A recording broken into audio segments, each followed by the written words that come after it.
Now, they also complained. Complaining was one of their absolute favorite pastimes, and they complained about everything, especially the food, or what they said passed for food. I like to put a lot of primary source quotes up here, but this one was just too long. This is by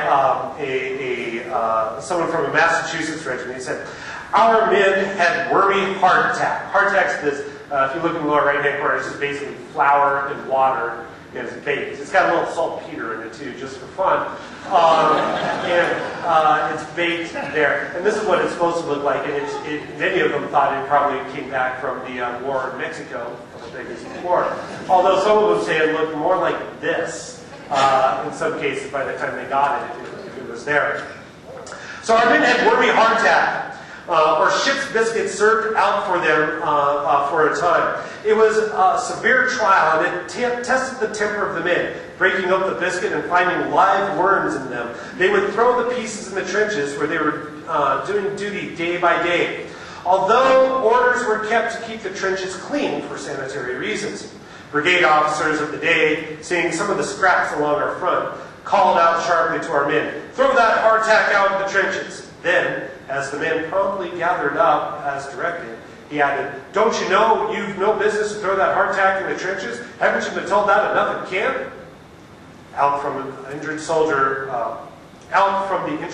heart, there came the reasonable explanation. Keep you in suspense. We've thrown that out last week. It just crawled back.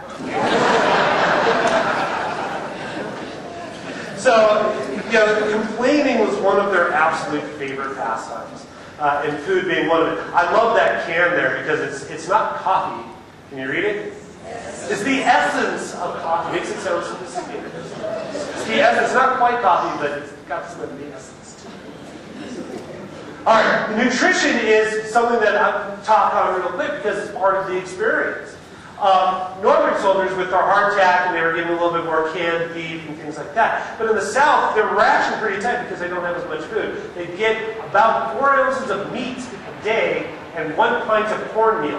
Maybe, just maybe, they'd be lucky and get some dried out peas, but not always. So scurvy is a big problem. But what I think is fascinating is that when you look at pictures of Civil War reenactors and compare them to pictures of Confederate soldiers, you will notice that they are not fully living up to the experience. And I always think of that Geico commercial where the cavemen are, "I'm disappointed in the accuracy of this." But you take a look at that. I'm not saying anything against it, but I mean, it really is. It really is. I think shocking when you look at the reenactors. Don't vision that as anything based on what the reality is. They also complained about medicine, and especially medicine, because medicine, boy, you got two bad things that are happening during the Civil War. The first is that the killing power has dramatically increased with the rifled mini ball. The mini ball is a oblong projection that's hollow in the back, so when it's fired, it expands and fits into the musket. The old-fashioned muskets were just smooth-bore muskets. We had rifles, as most of you know, used squirrel rifles. Many militia units used rifles during the Revolution. The problem is that because the ball had to fit closely to those grooves, the rifled grooves in the barrel, it took much longer to load them. So that's why you have smooth-bore muskets. But the mini ball allowed you to have the best of both worlds. You could load fast because the ball doesn't actually have to touch the side until it's fired and it's expanded. And then it meets the walls of the rifle and comes out. And so you've got speed and killing power and distance that are now entirely different factors. And medicine had not caught up. Not only had medicine not caught up in the battle, it just hadn't caught up at all. 2/3 on both sides will die from disease. And some of the diseases that we consider childhood disease today, mumps, measles, they'll die from those. Chronic dysentery, diarrhea, deadly diarrhea. And when they had these diseases, they would talk very clearly about not going to the doctor because they would rather tough it out because they had no idea what those doctors were going to do to them. And even if you did go to the doctor, sometimes you got better in spite of it. And so it really was, any wound on an extremity was basically an amputation if it was in battle. If it was in the torso, Doctors just put them off to the side. Either you're going to live or you're going to die, and there's nothing they could do about it. And that's where medicine wasn't. So they complained about medicine. They also like to complain about their fellow soldiers.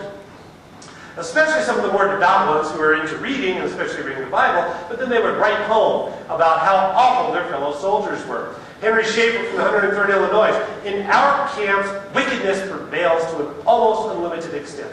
It looks to me as though some men try to see how depraved they can be. Gambling, card playing, profanity, Sabbath breaking, and the like are among the vices practiced by our soldiers.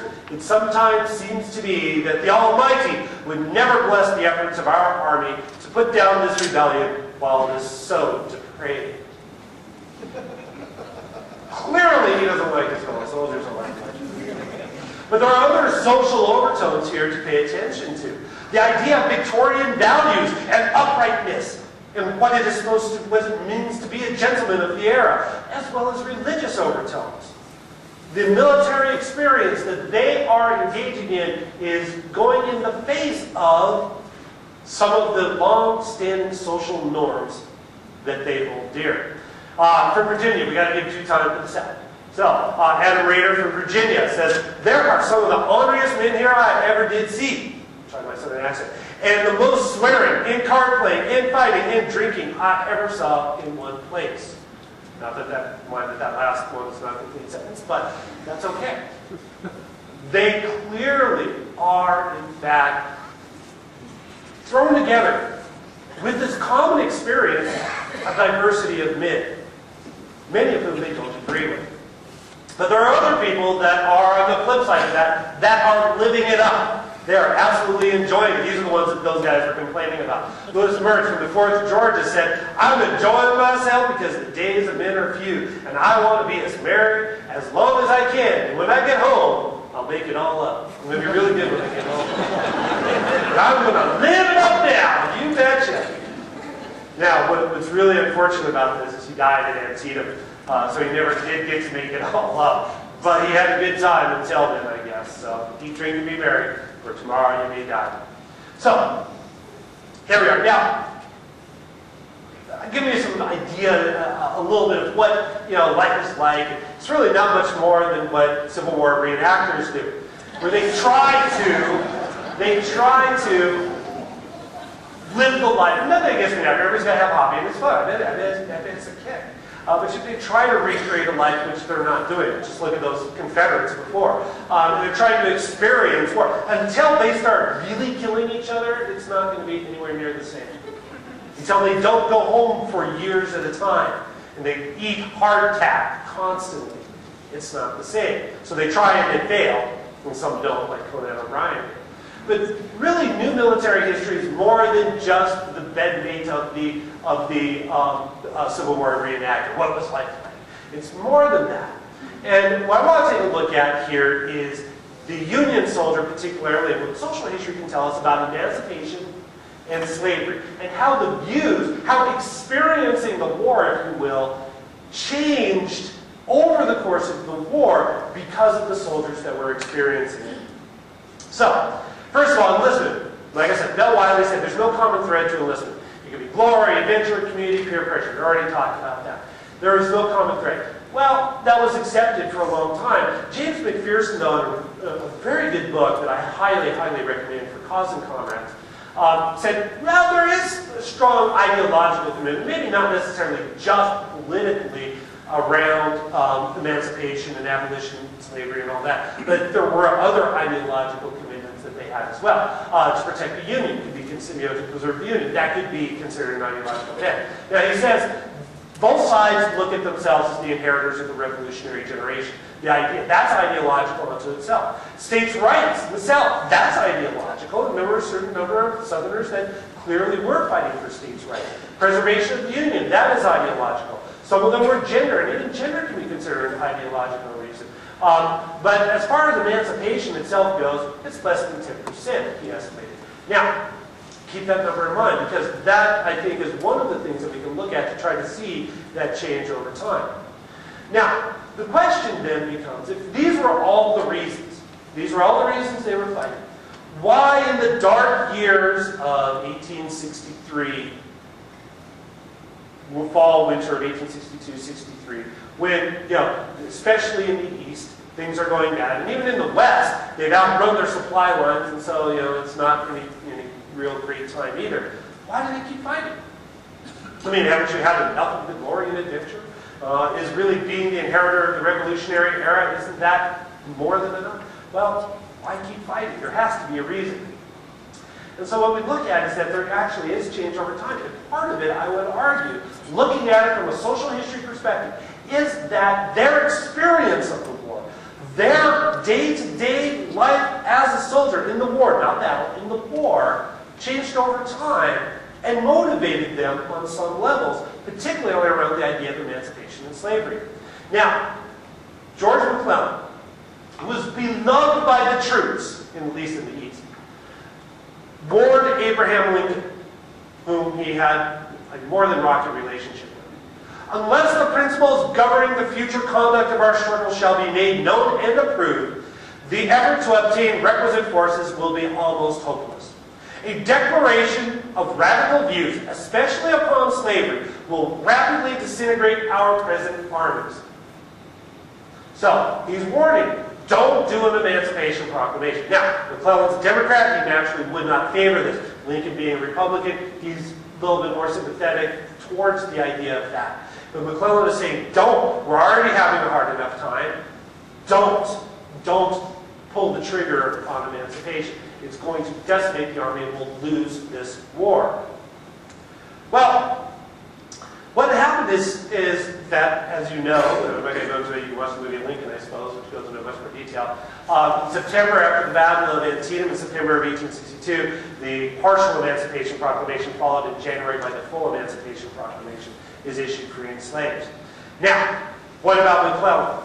He said, hey, it's going to decimate our army. In fact, there is a noticeable drop in morale mentioned in the official correspondence of the armies. The regiments, the commanders of the regiments are noticing this drop in morale in the winter of 1862-63. So it all seems like McClellan's right? I mean, and this proves it. And guess what? For a long time, historians believed it too. But as it turns out, if you read their letters, if you read their diaries, if you read the correspondence that they send home, both to individuals and to newspapers, you get a little bit of a different story. What happens is that the localized conditions of where they were during the winter was what was affecting morale. And it certainly wasn't emancipation. In fact, emancipation was actually favored by a very large number of troops. But really what was the problem? In the West, they'd out-advanced their effective supply lines. They were having a hard time getting goods to them. So here you are in the middle of winter, and you're having a hard time getting goods. Plus it's winter, so it's kind of miserable anyway if you're out there.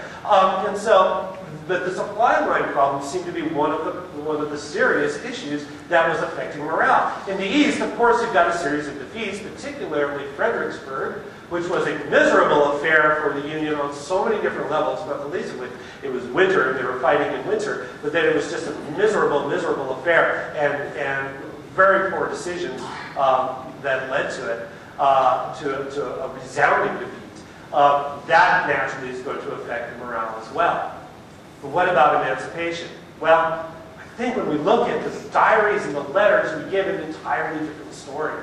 Because they are experiencing war. Prior to the war, what did they experience of slavery, many of those Northerners? Nothing more than Uncle Tom's Cabin, which is great. Abraham Lincoln, when he met Harriet Beecher Stowe, said, oh, you're the one who started this war. It really did. It had a huge impact. But it's still somewhat distant. It was, in fact, when they started going south. Even when they were defeated in the East. When they're fighting along the coast, when they're defeated in the East, they've been south. In the West, they're already, they've taken most of Tennessee by this point. They're starting to see real slavery. They're starting to see how it works. And it is shown in their letters and their diaries. That shift that begins to happen. A number of soldiers mentioned it as an effective tool. Emancipation was long overdue. It was an effective tool for slavery. Corporal Elijah Penny of the 4th New York Artillery wrote, if the President's proclamation had been proclaimed 1 year sooner than it was, I think the war would have been just so much nearer the end. In addition, Corporal Quincy Campbell of the 5th Iowa, his proclamation would have been better timed if it had been a year ago, but better late than never.